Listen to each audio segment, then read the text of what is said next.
Vamos a hablar, hermanos.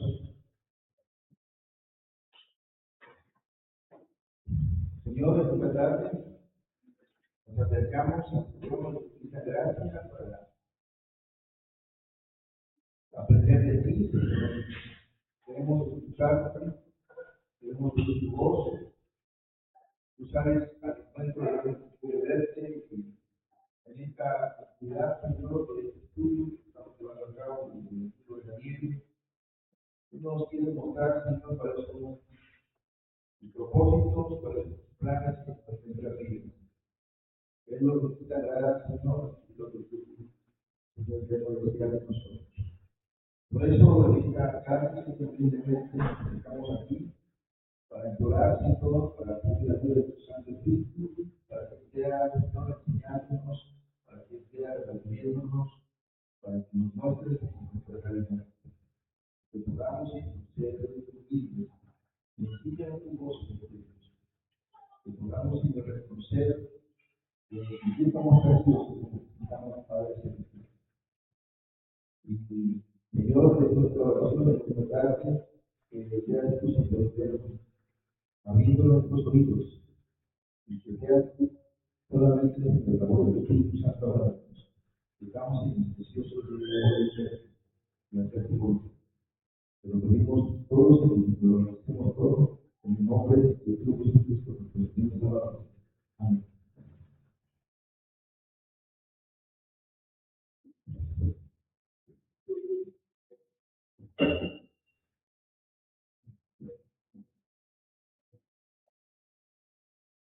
¿Cómo están, hermanos?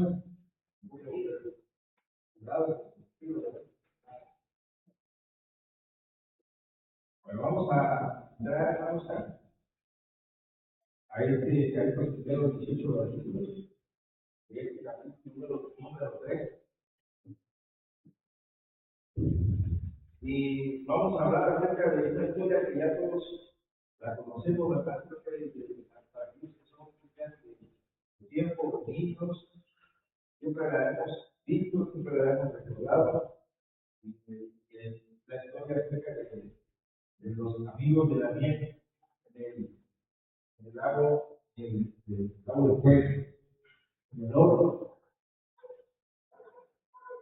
Y cuando hablamos acerca de esta historia, se nos viene a la mente, lo primero que se nos viene a la mente es el motivo, ¿verdad?, por el cual ellos fueron enviados, y que lo vamos a ver en la segunda parte de este capítulo 3. El motivo por el cual ellos fueron puestos en este horno de fuego, que cualquiera que conoce, sabe acerca de este horno de fuego, sabe de lo que estamos hablando, ¿verdad? No estamos hablando de un fuego, de algo que nos sea muy fácil de soportar en este caso cuando hablamos acerca de las pruebas que nos van a hacer. Y esta es la historia de estos jóvenes que tuvieron que vivir y que tuvieron que afrontar y tuvieron que decidir para saber y reconocer que Dios los había puesto en este tiempo para cumplir un propósito y que ellos estaban dispuestos a cumplir toda una verdad, estuvieran dispuestos a cumplir. Por eso, vinculado a esta enseñanza, decidieron morir antes de luchar contra Jesús. La historia ya la sabemos cuál es el final, pero ellos no pensaban en que iban a ser liberados, ellos sabían que estaban expuestos a la voluntad de Dios. Ellos estaban confiados plenamente en lo que Dios iba a hacer con ellos. Esto es, en esto consiste saber nuestro propósito, que nosotros podamos tenernos en las manos de Dios para hacer cumplir su voluntad en nuestra vida. A donde quiera que vayamos, a donde quiera que estemos, estamos conscientes de que Dios es el que nos lleva, Dios es el que nos respalda, Dios es el que está llevándonos hasta ir hasta el lugar a donde Dios ha permitido llegar. Entonces, por lo tanto, no tenemos por qué temer nosotros. Y en el primer verso, de este capítulo 3, leemos que Nabucodonosor levanta una imagen. Él ha decidido crear una imagen, una estatua de oro, y el texto dice: rey Nabucodonosor hizo una estatua de oro y la altura era de 60 codos y su altura de 6 codos. La levantó en el campo de Dura, en la provincia de Babilonia. Y estos son datos históricos. Recientemente, como hace algunos años, los científicos, los arqueólogos, encontraron en la búsqueda de esta estatua de oro, si bien también los mismos historiadores pueden considerar que no estaba hecho del 100% de oro, la dimensión que tenía era oro, que se pudiera llevar. Normalmente, por la manera que ellos fabricaban sus ídolos, prácticamente estaba recubierto, quiere decir que estaba recubierto de oro. Este metal muy preciado y muy valorado, y el que Nabucodonosor tenía en demasía. Entonces, esta estatua había sido edificada, sus medidas concretas, 60 codos de alto y su altura de 6 codos. Ellos, como hombres de ciencia, hombres que habían enfocado sus esfuerzos hacia todo lo que es el estudio de la ciencia, de la astrología, de las matemáticas, y la realidad es que esos pueblos eran muy buenos matemáticos. Entonces había una relación, una proporción, ellos habían descubierto una relación que existe en el cuerpo humano de 6 con respecto a 1. O sea que para que pudiera ser proporcional esa estatua, había que dimensionarlo en ese sentido, de 60 codos de alto y una anchura de 6 codos. Y lo único que han encontrado los arqueólogos, no han encontrado esta imagen o esta estatua, pero lo que se han encontrado es la base. Y de esto hay evidencias en los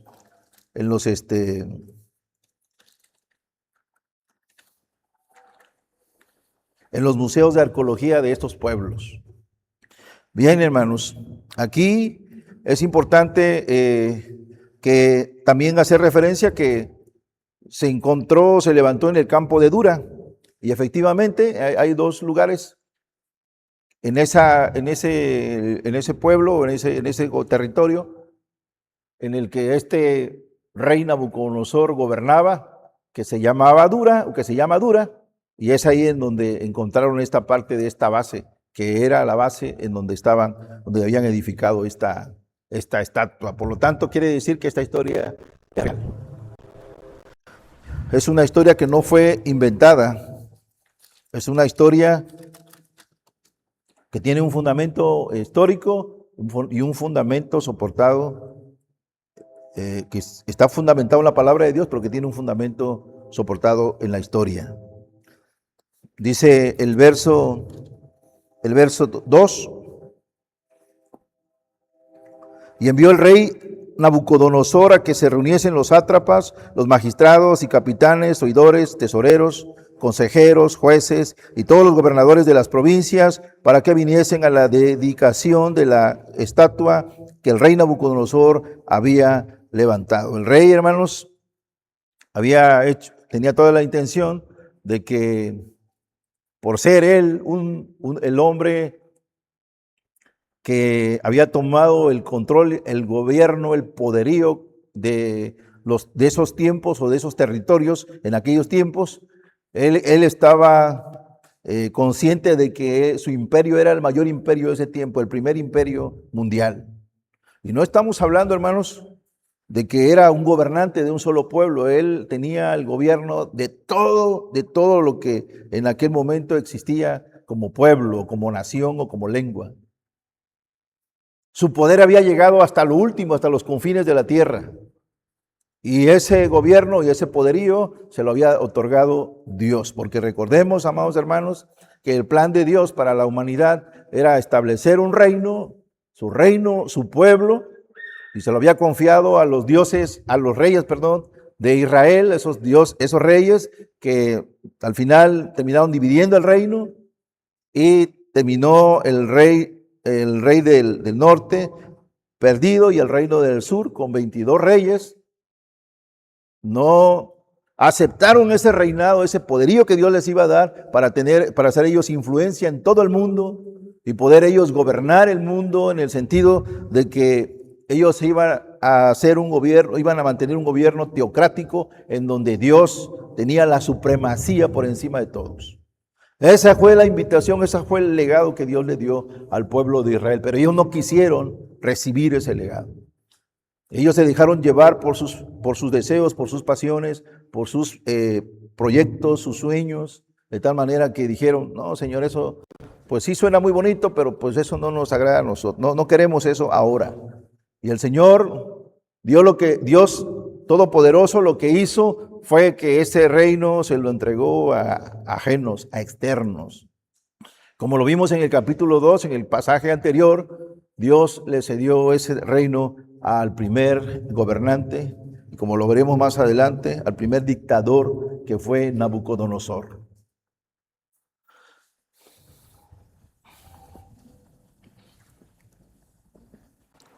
No se da una fecha de cuándo fue que se presentó el evento de estos hombres que fueron echados en el lago en el horno de fuego, pero se supone por las historias y la tradición que este evento tuvo lugar alrededor del año 18 del reinado de Nabucodonosor, cuando ya había concluido una serie de grandes victorias y conquistas. Y tampoco se dice a quién representaba esta imagen, pero de acuerdo a los comentaristas, llegan a la conclusión de que esta imagen fue edificada en honor a su dios, al dios Nebo, que era el dios de ellos y del propio rey Nabucodonosor. Y el rey en este verso 3 hace una proclamación, una invitación a todas las autoridades, hermanos. Y aquí estamos considerando a los príncipes o guardianes del reino, a los gobernantes, a los capitanes, a los jueces, a los tesoreros, a los controladores o contadores, a los consejeros, a los alguaciles y todos los gobernantes de las provincias o municipios.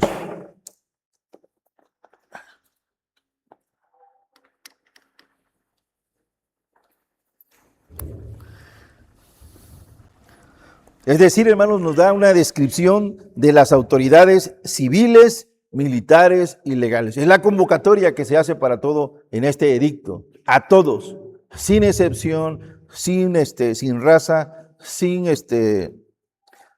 condición y sin estatus social. A todos es el exhorto de venir a adorar a esta estatua que el rey ha construido, ha edificado y ha puesto para que se le honre. Y el verso 6 anuncia la manera y la forma en que debe de adorarse. El verso 4 dice: y el pregonero anunciaba en alta voz: mándase a vosotros, oh pueblos, naciones y lenguas, que al oír el son de la bocina, de la flauta, del tamboril, del arpa, del salterio, hasta el 6, de la zampoña y de todo instrumento de música, os postréis y adoréis la estatua de oro que el rey Nabucodonosor ha levantado, y cualquiera que no se postre y adore, inmediatamente será echado dentro de un horno de fuego ardiendo. Está para pensar esto, ¿verdad? No es cualquier cosa, tienen que venir todos, tienen que sentarse, venir y estar aquí, y cuando escuchen el sonido, cuando escuchen el llamado, con estos instrumentos de diferentes formas para que no haya equivocación y para que nadie diga que nadie supo, de diferentes tipos de instrumentos. En ese momento tienen que postrarse delante de esta estatua que se ha edificado. Un heraldo grita en voz alta una proclamación para todos los pueblos, naciones y lengua. Y se hace referencia aquí al primer dictador de la tierra, un hombre que está obligando a todos los pueblos, naciones y lenguas a adorar a su Dios. De lo contrario, la condición es de que si ellos no adoran, vendría la muerte sobre aquellos que estuvieran dispuestos o que no estuvieran obedeciendo a su mandato, a su ley. El primer dictador, amados hermanos, el primer hombre, rey que impone a quien se le tiene que adorar. Y él está diciendo, este es mi rey y yo quiero que todos lo adoren. Es mediante la imposición de la fuerza que él usa para lograr sus objetivos, manifestar su poder y su grandeza. Y la instrucción es, póstrense y adoren. Y el que hace también esta invitación, hermanos, es el enemigo, ¿verdad? Satanás está haciendo siempre la invitación. Yo quiero que se postren y que me adoren a mí, porque a él le gusta robarle la alabanza o quitarle la alabanza al único y verdadero Dios. Ríndanme culto, entréguenme su vida, póstrense ante mí. ¿No ven que todos lo van a hacer? Ninguno se tiene por qué quedar sin honrarme, sin adorarme. Todos lo van a hacer. Es una orden, porque si no, allá está el horno de fuego y se está recalentándose continuamente. Allá van a terminar, no van a quedar ni sus huesos. Sin embargo, veremos, como lo vamos a ver en la segunda parte, en el próximo miércoles, que aunque todos lo hacían y todos iban sobre esa orden, sobre esa instrucción, todos, y estamos hablando también del pueblo de Dios, porque el pueblo de Dios está ahí. Ahí ellos están siendo esclavos en Babilonia. Entonces, aquí vemos que hay 3 hombres que prefieren morir antes de ofender y traicionar a su Dios Jehová. Y aquí es muy importante también la referencia que hace el texto de que la pregunta que todos nos haríamos es, ¿y Daniel? ¿Dónde está Daniel? Y pues Daniel no aparece en este texto, porque aquí, hermanos, está haciendo el énfasis el escritor bíblico acerca de estos 3 hombres, que normalmente antes de este texto se hacían llamar los amigos de Daniel.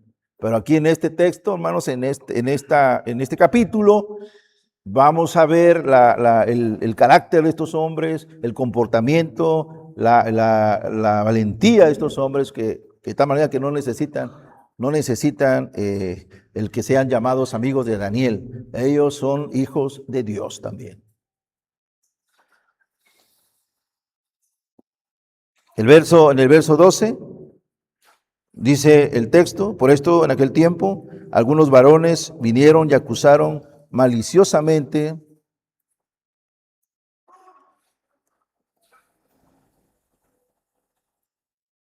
dice el verso 7, respondieron, y si me mostrareis el sueño,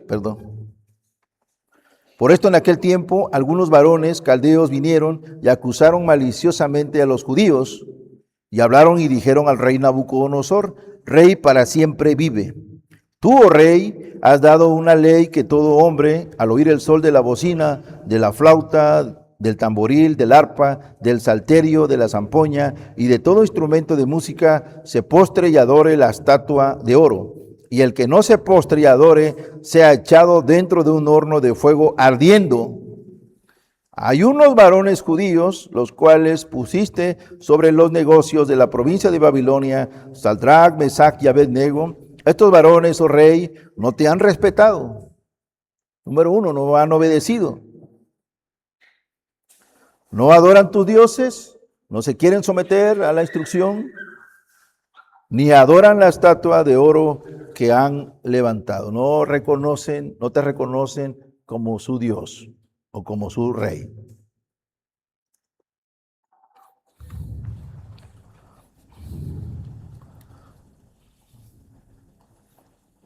Ahora bien, hermanos, estos varones estaban sirviendo en el palacio. Y el rey, por supuesto que sí los conocía. Ahora bien, también estos varones o estos hombres recibían instrucciones directamente de parte del rey. Y ellos estaban desobedeciendo esta encomienda o esta instrucción de una manera completa y total. Estaban expuestos completamente a no, decididos a no postrarse o no adorar al rey.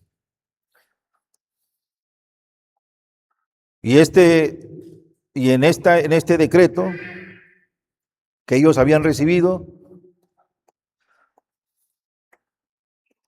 la información es esta: no servirán a tu Dios, no adorarán la imagen de oro que has erigido, que has levantado. Y en ese momento el rey empezó a molestarse, a ponerse muy furioso, porque pues nadie tenía por qué desobedecer esta instrucción. Y más,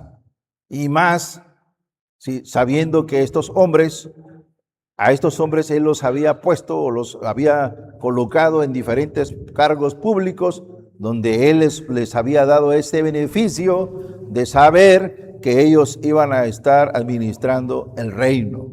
Entonces dice, pero ¿cómo estos malagradecidos? También, aparte de que yo les di la oportunidad, todavía se reniegan o se rehúsan a obedecerme. Hermanos, ¿cuántas veces, y viene a colación, somos confrontados en nuestra caminar, en nuestro andar diario, de que por ser personas que conocemos o con las personas con las que nos relacionamos, somos invitados a cometer o a hacer algo que no agrada a Dios? De tal manera que a veces pensamos un poco o dudamos en hacer o decidir quedar bien con las personas por el simple hecho de que pues nos deben un favor. Nos han ayudado, nos están ayudando, nos han apoyado. O pensar, pues por eso estoy aquí, pues la verdad es que me ayudaron para que yo pudiera tener la chamba que tengo. Y entonces, con más o con justa razón, ellos se ven evidenciados y el rey dice, ahora van a ver estos jóvenes y voy a ir a hablar con ellos porque esto que hicieron o esto que están haciendo, seguramente lo están haciendo alocadamente sin pensarlo. El rey estaba enojado y le parecía demasiado intolerable que este Dios que ellos sabían que él estaba poniendo y este personaje, este mismo rey, que les había coronado de gloria y de victoria y que los había vestido de poder, dándoles un lugar en el reino, ellos hubieran desafiado y estar en contra de esta instrucción que les había dado. Por lo tanto, para él eran considerados miserables e ingratos. Ellos habían desobedecido de una manera directa la instrucción y eso implicaba que fueran expuestos o puestos directamente en este horno de fuego. Sin embargo, hermanos, a Sadrach, Mesach y Abednego, a ellos no les importó quedar mal con el rey, ya que ellos conocían a su Dios Jehová, y solamente ante el rey Jehová podrían postrarse. Ellos sabían que no había otro Dios ante quien arrodillarse. Y como ya dije hace un momento, a veces nuestro testimonio cristiano se pone en tela de juicio cuando queremos pues, o queremos quedar bien con los hombres, con las personas, antes de agradar a Dios. Y a veces somos expuestos a que un apoyo, échame la mano, miente, échame la mano, aquí anótale ahí, una cantidad de dinero.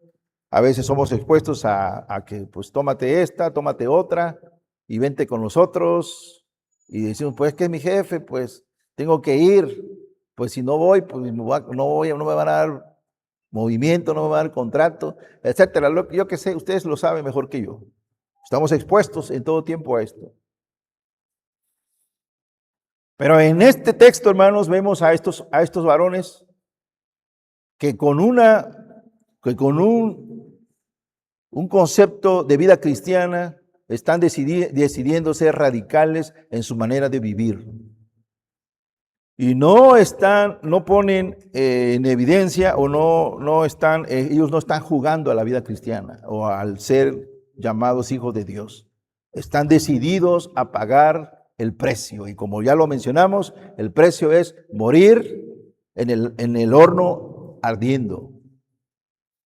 Solamente de pensar, hermanos, que la radiación puede estar llegando, que eso se estaba recalentando, pudiera haberlos hecho pensar en tomar otra decisión, aunado a que pues todos lo estaban haciendo y por lo tanto pues ellos también pudieran tomar la decisión de decir pues no va a pasar nada porque pues todo mundo está obedeciendo.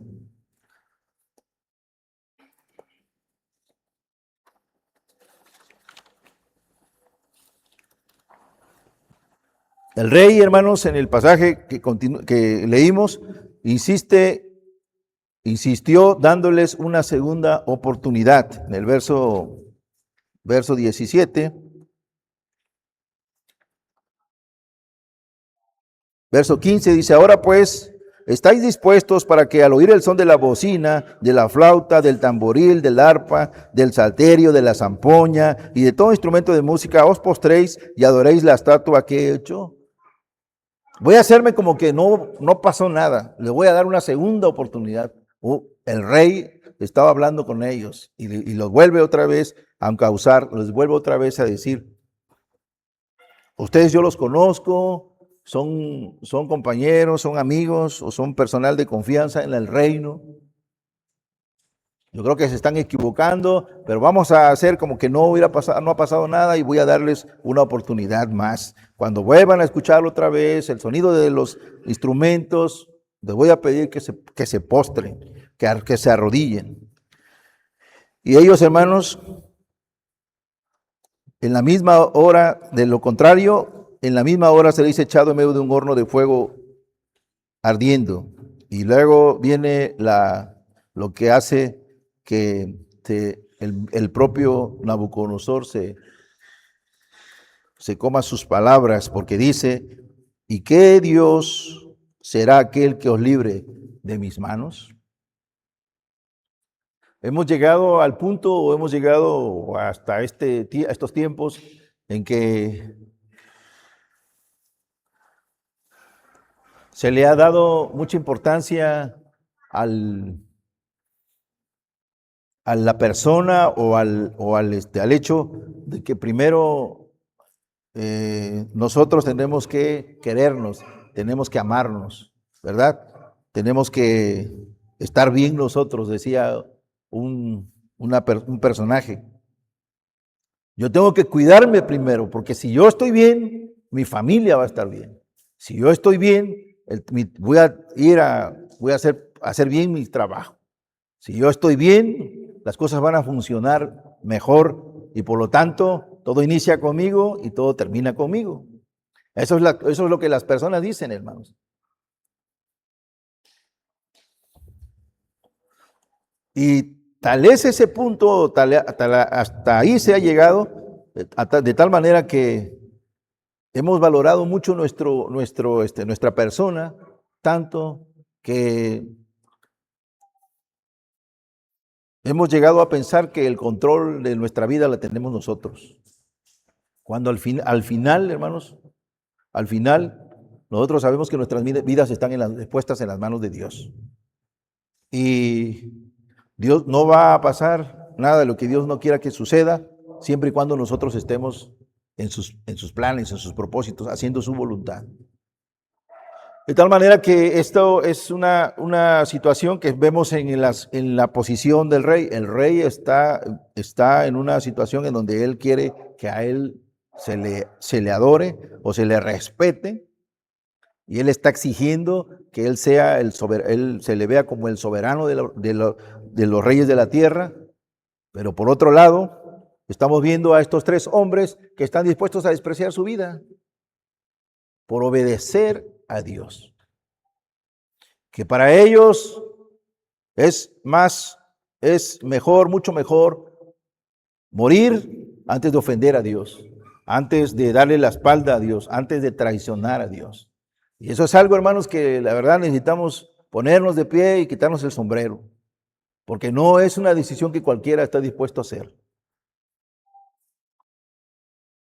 Todos los días somos confrontados y el pecado está a la puerta. Y todos los días la invitación está a pecar en nuestras vidas.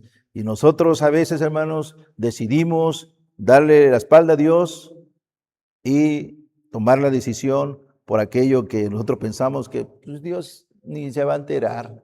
Dios, pues si al cabo pues todos los hermanos también en la iglesia lo hacen. Si unos se comportan así, otros se comportan así, al final en la iglesia, pues todo el mundo son pecadores. Y todo el mundo va y se lava, y se limpia cada domingo y al rato vuelve a hacer lo mismo. Pues eso todo lo hacen. ¿Por qué mantenerme en integridad? ¿Por qué vivir en santidad?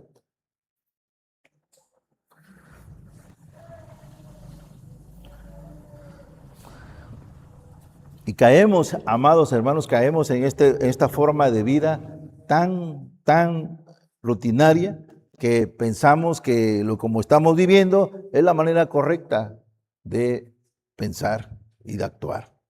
Y no nos ponemos a pensar o a ver que Dios nos está observando, que el Señor nos está viendo, que Él sabe, hermanos, acerca de lo que nosotros estamos decidiendo. Y sobre todo, este es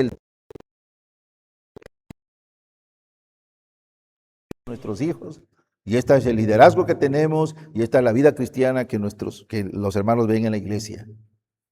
Porque cualquiera que llega a la iglesia y ve y se da cuenta de esta situación de vida cristiana, dice, no, yo aquí no. A estos amigos, pues no toman en serio la vida cristiana. Esto no es lo que enseña la Biblia.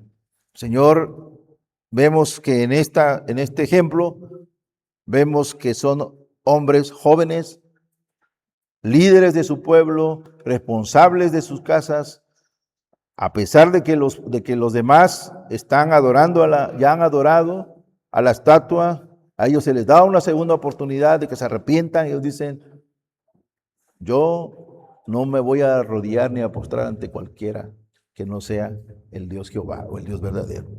Nosotros los cristianos, hermanos, sabemos ante quién nos postramos, ¿verdad? No nos doblamos nuestras rodillas ante cualquiera. Amén.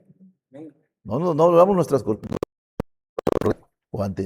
más bien ante nadie que no sea el Señor, Dios Todopoderoso. Ante el Señor, solamente a Él nos postramos en oración, en adoración.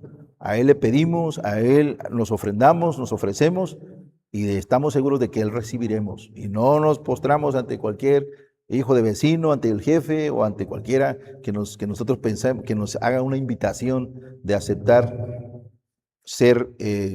cumplir lo que ellos nos están demandando con tal de quedar bien. El rey insistió como dándoles una segunda oportunidad. Les pregunta si es su propósito fijo que no sirvieran a sus dioses ni adoraran su imagen. Y les ofrece esta segunda oportunidad diciéndoles, la música deberá de sonar nuevamente. Piénsenlo bien. Es una oportunidad que no va a volver otra vez a suceder. Pueden perder su trabajo, pueden perder sus amistades, pueden perder sus relaciones, piénsenlo bien. Y si están dispuestos a eso, pues hay de ustedes, pero la oportunidad se les está dando. Y de lo contrario, además de todo esto, ¿Qué Dios existe en la tierra que pueda salvarlos de poderlos consumir el fuego? Ellos fueron desafiados a rendirse ante la imagen y servir a un Dios, al Dios ajeno. Así como fueron desafiados muchos hombres y mujeres en la palabra de Dios en la Biblia, en el Antiguo Testamento, y puedo por mencionar solamente dos, puedo mencionar dos. ¿Recuerdan a Moisés y Faraón cuando Faraón los desafió de decir, ¿y tú, quién es ese Dios? ¿Quién te va a sacar y te va a llevar y te va a entregar a este pueblo que ha sido sometido por mí durante tantos años? Y recuerden al rey Ezequías en el libro de Isaías, cuando el rey de Asiria quiso amedrentarlos y le dijo que quién era, no había otro Dios. ¿Por qué depositar su confianza en el Dios que no los iba a ayudar? Pero Dios al final cumplió su promesa con ellos. En el verso 18, el texto continúa diciendo, 16, Sadrac, Mesac y Abednego respondieron al rey Nabucodonosor diciendo, no es necesario que te respondamos sobre este asunto. He aquí nuestro Dios a quien servimos puede librarnos del horno de fuego ardiendo y de tu mano, oh rey, nos librará.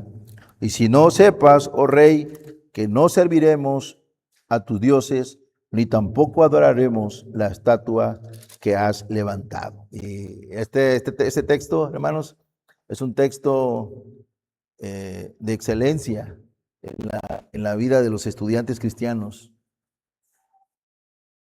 porque está marcando los pasos, la pauta a seguir de aquellos que depositan su fe en el Hijo de Dios. Y si no, he aquí nuestro Dios a quien servimos, puede librarnos fe, confianza, puede librarnos del horno de fuego ardiendo, y de tu mano, oh rey, nos librará.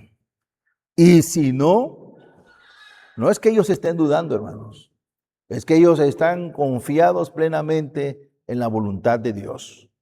Pase lo que pase, suceda lo que suceda, nosotros confiamos en el Señor y que el Señor va a llevar a cabo su plan en nuestras vidas. Si no sepas, oh rey, que no serviremos a tus dioses, ni tampoco adoraremos la estatua que has levantado. Y si eso llegara a suceder, de que el Señor no nos librara, ellos dicen, nunca traicionaremos al Dios en quien hemos creído. Preferimos morir antes de ofenderlo, antes de fallarle, antes de ofender su santidad. ¿Y cuántas veces, hermanos, nosotros preferimos morir antes de pecar? Y a veces decimos, ¿verdad? Prefiero morir, Señor, antes de ofenderte, antes de pecar. Y no pidamos eso porque se nos puede cumplir. Y la realidad es que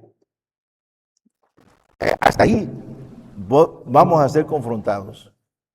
Si nosotros realmente hemos entendido que hemos sido llamados a una vida de santidad, a una vida de consagración, a una vida en donde nosotros sabemos que Dios nos demanda obediencia, entonces vamos a tener la confianza y la seguridad de poder decirle no al pecado, no a la tentación, no a la traición, no a no ofender al Señor, a Dios.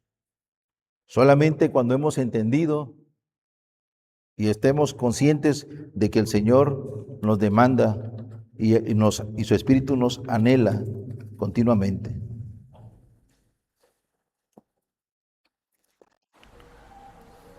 Nuestro Dios a quien servimos puede librarnos, dice los varones hebreos. Ellos hablan del poder de Dios, no del poder terrenal, del poder de los reyes. Ellos hablan de este Dios celestial, el único capaz de poder salvarlos. Estas tres palabras, y si no, se encuentran entre las palabras más pronunciadas y sublimes en todas las escrituras y representan la verdad de que el hombre que confía en Dios seguirá diciendo en todo tiempo: te seguiré, Señor, hasta el final, pase lo que pase, suceda lo que suceda. Por eso Job, en el capítulo 13, verso 15, dice de la siguiente manera: aunque él me matare, en él confiaré. No es que esté dudando de que Dios no lo pueda hacer, hermanos. Ellos están conscientes de que Dios puede hacer lo que Él quiera con su vida. Y ellos están ofrendando sus vidas a Dios porque le creen a Dios en su palabra. Los amigos de Daniel brillan con luz propia. Ya no son solamente los amigos de Daniel. Ya ellos están viviendo una prueba que han de pasar victoriosamente. Se han comportado a la altura de un verdadero siervo, de los verdaderos siervos de Dios Altísimo. Pero la pregunta que surge en estos eventos es: ¿pero qué tanto ha hecho ese Dios a quien ellos aman más que a su vida como para poder preferir la muerte antes que traicionarlo? ¿Qué han recibido ellos de parte de Dios como para tomar la decisión de preferir ir al horno de fuego, que salvarse? ¿Qué tanto hemos recibido? ¿Qué tanto usted y yo hemos recibido de parte de Dios como para decir: prefiero que me maten a yo traicionar al Señor? Solamente el que ellos puedan valorar esto que ellos han recibido los lleva a tomar una decisión de tal magnitud o de esta manera. ¿Qué es lo que usted y yo hemos recibido? ¿Por qué podríamos estar tan confiados de decir que efectivamente hasta si tuviéramos que tomar la decisión preferiríamos morir antes de traicionar a Dios? ¿Qué tanto les ha dado ese Dios a quien ellos adoran como para que puedan entregar sus vidas para que el fuego los devore? ¿Qué tanto han recibido? ¿Qué tanto hemos recibido, hermanos? Como para que nosotros podamos tomar una decisión así. ¿Cuántos mártires, cuántos hombres de Dios, cuántas mujeres de Dios han entregado su vida por Dios en el cúmulo de años, en todos estos años que han pasado después de que el Señor Jesús vino? ¿Cuántos han muerto por la causa de Jesús? ¿Por qué lo han hecho, hermanos? ¿Qué tanto les ha dado Dios a quien ellos adoran como para que puedan entregar sus vidas para que el fuego los devore? ¿Y qué valor han encontrado en ese Dios como para no tener miedo a un rey molesto, a un rey enojado, a un fuego recalentado, como para despreciar sus vidas hasta la muerte?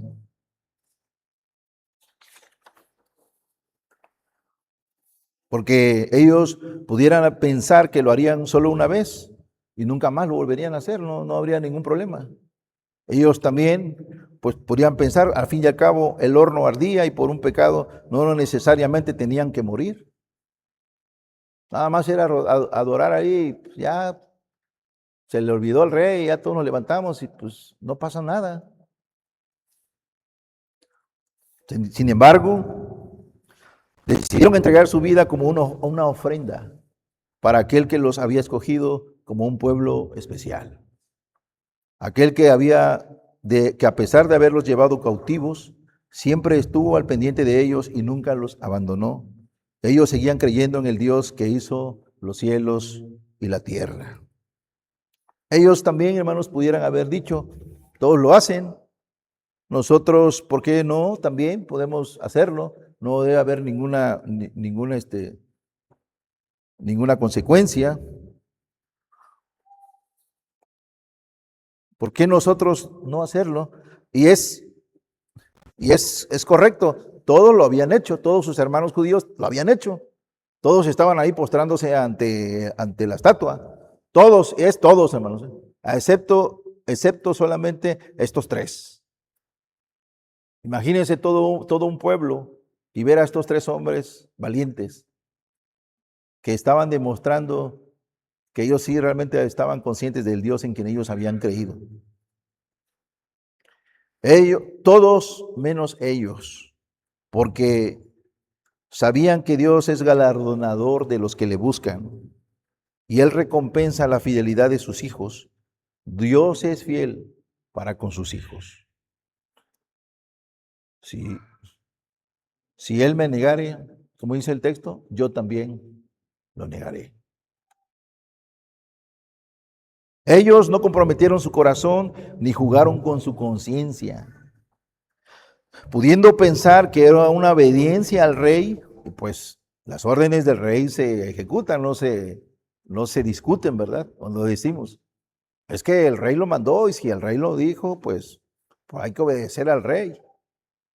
Ellos no pensaron en esto, ellos estaban bien conscientes lo que ellos sabían acerca de las órdenes que Dios había dado acerca de a quién debían de adorar solamente. Dios era una obediencia al rey y pues Dios manda que obedezcamos a las leyes de nuestros gobernantes. Sin embargo, ellos tenían bien escritos en sus mentes y en sus corazones que es necesario obedecer a Dios antes que a los hombres. Amén. Hechos capítulo 5, verso 29. La historia de estos tres hombres, no de solamente un hombre, porque pudiéramos evidenciar o pudiéramos ver la historia de un solo hombre que postró y que fue librado del horno de fuego, sino que, hermanos, como de una manera representativa de que hay hombres de Dios que están deseosos también de pagar el precio.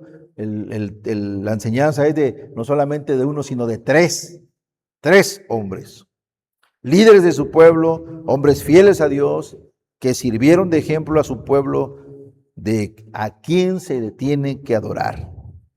Y nos muestra el carácter de los verdaderos cristianos, de los verdaderos discípulos de Cristo. Por encima de todo debe de prevalecer la confianza y la fe en su Dios, el valor. ¿Qué tanto de valor tenemos, hermanos? ¿Nos da miedo decir que somos cristianos? ¿Manifestarnos abiertamente cristianos? ¿Orar cuando hay personas a nuestro alrededor y decir, ¿me permiten hacer una oración? ¿Hablar cuando se nos está pidiendo un comentario? Y cuando nos están diciendo ¿qué piensas tú? Y es el momento que Dios pone en la vida de cada uno de nosotros para decir, yo creo que la Biblia dice que esto es lo que tenemos que hacer. El Señor nos demanda esto, el Señor quiere esto para nosotros. ¿Por qué no nos ponemos en las manos de Dios para hacer esta actividad? O cuando alguien nos pregunta qué opinas acerca de esto y nosotros, o qué piensas acerca de mí, por querer escuchar una alabanza para con esa persona, la gente siempre es tentada a ensimismarse y nosotros somos cuestionados y es el momento para poder hablar acerca del Dios en quien creemos.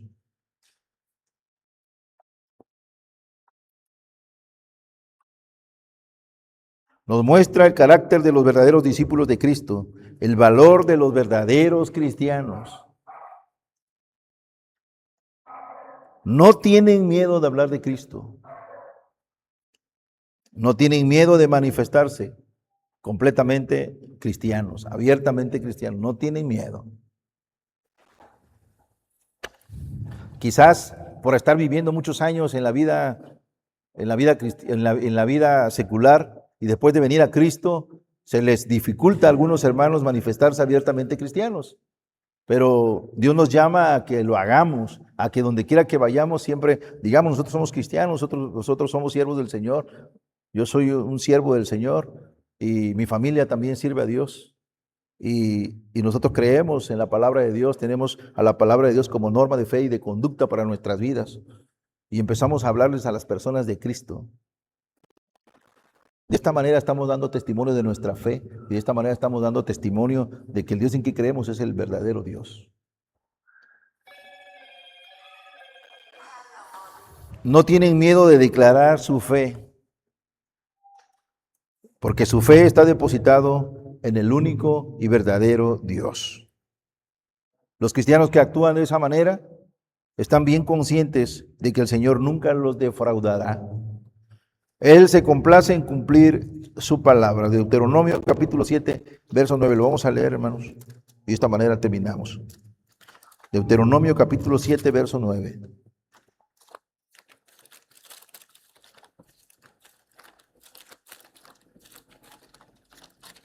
Dice Dios en su palabra: conoce, pues, que Jehová tu Dios es Dios, Dios fiel, que guarda el pacto y la misericordia a los que le aman y guardan sus mandamientos hasta 1000 generaciones. También en el Salmo 37, el texto que acabamos de leer está diciendo: date cuenta, entiende, el Señor cumple sus promesas, el Señor lleva a cabo sus propósitos para aquellos que son fieles a Él. Salmo 37,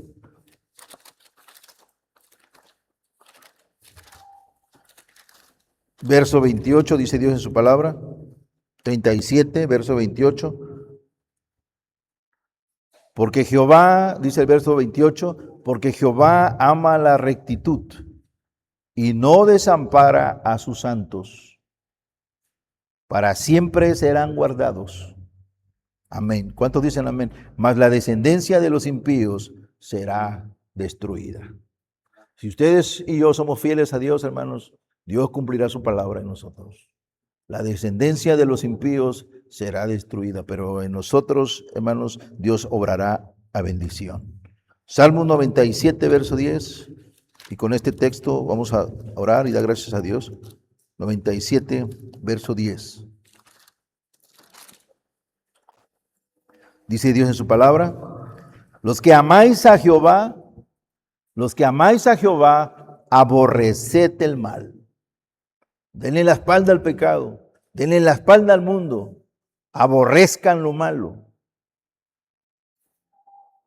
Todos los días somos tentados a abrirle la puerta al pecado y dejar que el pecado nos contamine. Pero dice el salmista, y la invitación es esta: si amamos a Dios, debemos de aborrecer el mal, el pecado. Los que amáis a Jehová, aborreced el pecado. Él guarda las almas de sus santos, de mano de los impíos. ¿Cómo dice, hermanos? De mano de los impíos los librará. Vamos a ponernos de pie y vamos a orar. Te damos gracias, Señor, porque tu palabra es viva y es eficaz. Es más cortante, Señor, que toda espada de dos filos. Tu palabra, Señor, es perfecta. En esta tarde, Señor, en esta tarde-noche, te pedimos perdón, Señor, porque no hemos actuado, Señor, de la manera correcta, con valor. No hemos actuado, Señor, como el carácter de verdaderos cristianos. Nos falta más todavía, Señor. Nos falta más valor, Señor. Si bien es cierto, Señor, nos hemos manifestado abiertamente cristianos, hemos avanzado en nuestra influencia sobre los lugares a donde estamos, a donde vayamos. Podemos manifestar nuestro compromiso contigo, Señor, pero nos falta más todavía. Necesitamos, Señor, tener influencia más y más, Señor, sobre todas las situaciones, sobre todos los puestos, sobre todos los lugares a donde vayamos, Padre. Para poder ahí, Señor, glorificar tu nombre, que todos sepan que tú eres el único y verdadero Dios. Porque para esto hemos venido, Señor. Para esto hemos nacido, bendito Dios. Para esto tú nos has puesto en esta tierra. Y este es el ejemplo más claro de estos 3 hombres, Señor, que fueron puestos por ti para cumplir un propósito. Siempre hemos buscado cuáles son los ejemplos de los propósitos de estos hombres, Señor, que tú has escogido para poner tu nombre en alto. Y aquí vemos una vez más a estos 3 hombres que están, Señor, involucrados en este obrar del reino. Y vemos, Señor, a Sadrach, Mesach y Abednego, Señor bendito, que brillan, Señor, con la propia luz que tú les das, para que ellos manifiesten, Señor, su compromiso contigo, su rechazo al pecado, Señor. Prefieren, Señor, morir antes de traicionarte. ¿Qué concepto más alto de vida cristiana, Señor? Preferimos morir antes de ofender tu santidad, antes de pecar y de, Señor, ofender tu nombre. Preferimos morir, Señor. Te pedimos también, Señor, que nos perdones porque no hemos, Señor, no le hemos dado la importancia, Señor, de poder saber que para esto hemos nacido, que para esto hemos venido a esta tierra. Muchos, Señor, ni siquiera saben cuál es su propósito. Pero por eso estamos estudiando Daniel, Señor, para que tú nos muestres que estamos involucrados en la obra del reino, en el caminar del reino. Y todos estos hombres, Señor, estas mujeres, estos personajes que vamos a ver, Señor, nos llevan, Señor, a concretar que somos un lugar, somos piezas claves, somos fundamentales, Señor, en el obrar del reino. Así como tú obraste con Sadrach, Mesach y Abednego, Señor, tú quieres obrar con nosotros. Lo único que nosotros necesitamos hacer es dar ese paso de fe, ese salto de fe, ese caminar contigo y no tener miedo, quitarnos, Señor, de nuestra mente, de nuestra conciencia, de nuestro corazón, todo aquello que nos estorba y poner nuestros ojos en ti, Padre, para cumplir y hacer tu voluntad, enfocados en lo que tú quieres que hagamos. Danos, Señor, pues este valor para seguir avanzando en nuestra vida espiritual. Permite que cada vez, Señor, avancemos más rápidamente, que todo el mundo sepa, Señor, que no estamos jugando, que todos sepan, bendito Dios, que es un compromiso serio contigo, de santidad, para que tú nos uses, Señor, para tu gloria y para tu honra, para que seamos, Señor, herramientas tuyas, vasos tuyos, útiles para tu gloria y para tu honra. Aquí estamos, Señor, tu pueblo, el pueblo que tú compraste, que tú adquiriste con tu preciosa sangre. Levántanos, Señor, llévanos, Señor, hasta donde quieras llevarnos, hasta donde tú quieras, Señor. Queremos hacer tu voluntad y estamos dispuestos, Señor, a pagar el precio. Te lo pedimos todo, Señor, y te lo agradecemos. Por los méritos de tu Hijo Jesucristo, nuestro Señor y Salvador. Amén. Y amén. Señor les bendiga, hermanos.